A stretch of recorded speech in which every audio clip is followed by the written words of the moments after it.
ჩემი ერთი წუთი მინდა გამოვიყენო თქვენი ყურადღების მისაპყრობად საქართველოს მოსახლეობის იმ განსაკუთრებულად დაუცველ კატეგორიაზე, რომელსაც მოხუცები წარმოადგენენ. ხანდაზმულები ეს არიან კატეგორია, რომლებიც ბავშვების მსგავსად მოითხოვენ ჩვენგან მუდმივად ყურადღებას, სიყვარულს და სტატუსის აღიარებას. თუმცა მე როგორც სოციალური მუშაკი სამწუხაროდ ყოველდღურად ვაწყდები მათი დისკრიმინაციისა და უგულებელყოფის უამრავ ფაქტს, როგორც ოჯახის წევრებისაგან, ასევე საზოგადოებისაგან.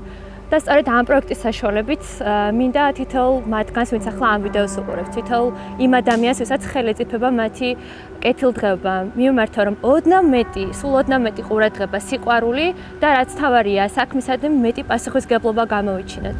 რადგან ჩვენ ძალიან მალე დავბერდებით, აღმოჩნდებით მათ ადგილას, მერწმუნეთ, რომ თითოეული მათგანი ვერასოდეს წარმოიდგენდა, რომ ცხოვრების ბოლო ეტაპს დაასრულებდა ასეთი სოციალური და ფსიქოლოგიური ჩაგრის ქვეშ.